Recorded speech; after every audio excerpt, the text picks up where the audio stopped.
Don't blink, it's your boy Ink. Welcome to the show. Because you guys are doing well because they're having a wonderful day. We're doing a video today, one of my last video of the day. We haven't posted in a while, and I miss you guys. I want to do more content. Somebody asked me, how are you doing to be so happy? How do you find happiness?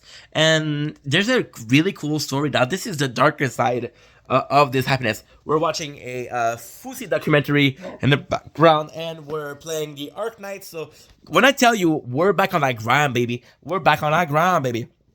I'm obsessed with Fusi right now, crazy. But the happiness, okay? So I made a video, a long video, and I make a short video on how I find happiness, how I keep myself happy. But I have to say the truth. So we're moving back 11 years in the past.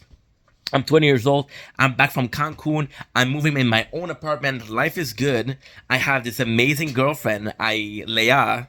Leia, ça va bien? I have this amazing best friend, Boris. And I have a job that I fucking love. And a coffee shop next to my house that I really, really enjoy.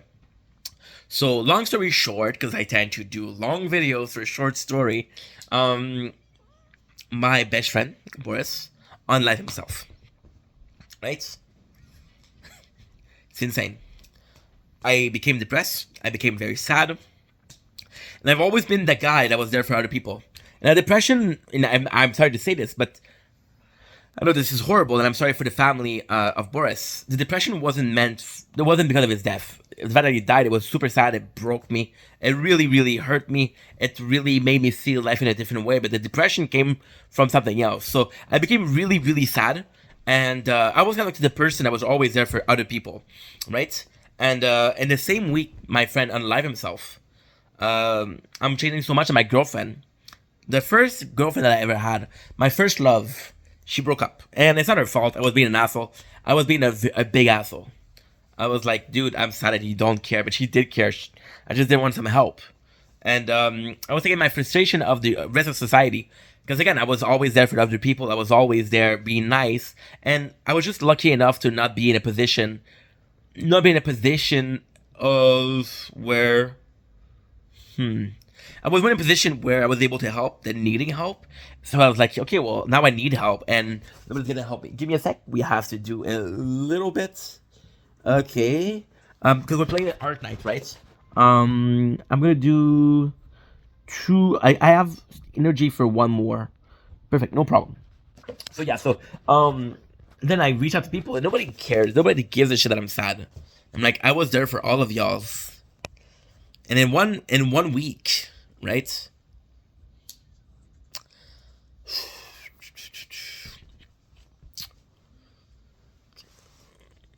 It's the same week. I lost my best friend. I lost my girlfriend. That nobody gave a shit. And I'm not saying, and that's a big thing. I got my first tattoo, my very first tattoo at 20. And it was 2 weeks before that. I got the kanji for happiness. Right away after, I got the kanji for pain. And I realized that pain wasn't... There was no happiness without pain. There was no pain without happiness. See, they're the yin and the yang. They're the light and the darkness. There's the equilibrium of life itself. The good time, the bad time. They're non-existent. They're cohabiting, non-existent without the others. And for my whole life, I was in pain. So, for example, as a kid, I felt misunderstood. As a kid, I was constantly drugged. Take a kid and constantly drug him with medication for his ADHD. And then tell him, you're not allowed to be who you are, so you're going to take medication to change who you are so you're more accepted by society. As a kid, I was a nerd, and it wasn't popular being a nerd back then. Anime, you get bullied for like anime, not beat up, but then get beat up. And so sorry, we had to do the Ark Knight. It was finished. So yeah, so pain was a part of my life for a long time. Even as a teen, I was a reject. I was a loser, and it was cool because I was highly professional. I was highly personable. I was, and this I'm sharing too much information, right? I was really good with people, and I'm still good with people. And I knew everybody, and it was a simple thing of knowing their name. But I had parents that didn't want to hurt my feelings, so when puberty hits and I started sweating a lot, they didn't tell me, yo, you stink. And I got bullied for that without knowing. And I said, yo, if there was something wrong, people would tell me, right? But nobody would tell me. I didn't have friends outside of school for that reason, right? as an adult, I went into my apartment. I met some people, and it was never real friendship. And the real friends that I had, there were so few of them. See, I had my depression, and the thing with depression is you have a family and they're helping you. But your family, you care so much about your family that you don't want to tell them that you're depressed, and you realize that most of the pain, because again, pain has been a big part of my life, right? And I've been through a lot, and there's a lot of things I'm not gonna say on here. Cheated on by my best friend and an ex, which is crazy. Been in being in places where I didn't have enough for the next meal. I didn't have cash for the next meal. Being bullied at work, being insulted at work, being doing job that I didn't want to do, but because I needed cash, I needed to do it. Stay in school, kid. Stay in school. But I realized that all of that pain was all of that pain wasn't constant pain. It was constant pain, but not constant pain. It wasn't pain where I was constantly putting myself in a situation I was gonna get hurt. It wasn't gonna be in a position where, yo, today something hurt me. It was just a pain I just didn't heal properly. And you realize that because you never truly healed, anything is a nucleus, or everything is the atom bomb, right? So anything is enough to make the cup overflow. And you realize that the pain that you're doing is because you didn't heal properly. And now happens the beautiful thing. So when people ask me, are you never in pain? Are you never sad? I felt a lot of sadness in my life. I felt so much sadness that for this I never told anybody, but I spent 3 years in this very apartment. In this apartment for 12 years. I spent 3 years in here. And didn't talk to anybody. And yeah, I was so comfortable at home because I wasn't feeling pain.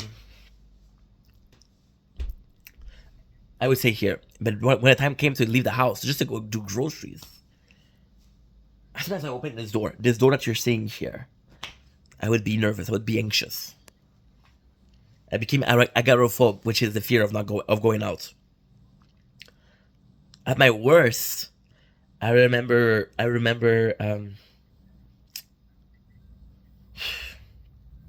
entire nights in my bathtub, light clothes, naked, in fetal position, crying. I've been in a lot of pain. More recently, my job closed in March, and I have this passion for making content. So I spent the last 7 months making content, which feels extremely lonely, and loneliness is painful.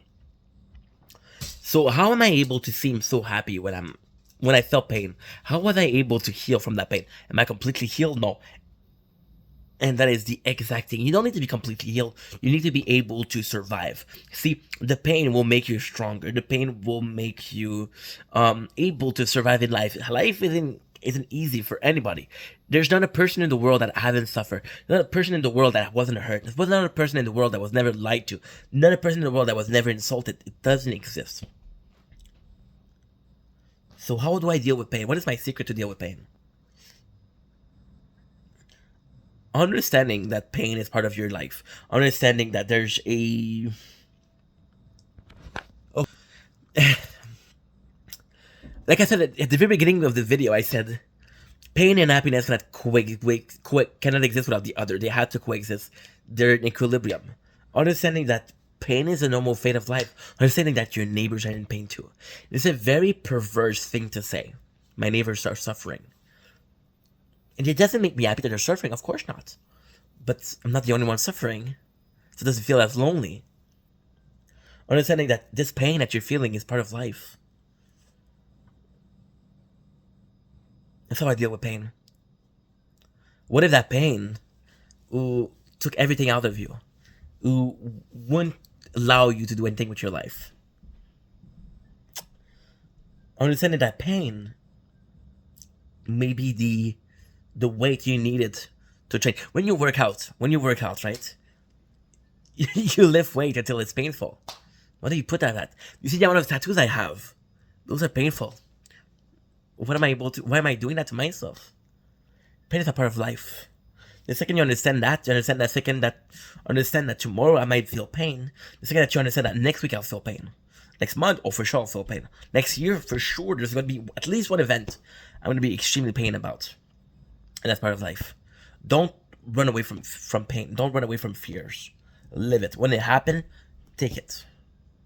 When pain is supposed to happen, take it. Do not run away from it. Learn from it. Learn that you can live with that pain. It's not about healing. It's about surviving. And a lot of people are going to say, yeah, but I don't want to survive. I want to live. And you're right. But living is a luxury that not a lot of us have. Surviving is something we do. When you think about it, the whole entire life is about this. Think about the wage. You don't work, you don't get cash, you cannot live.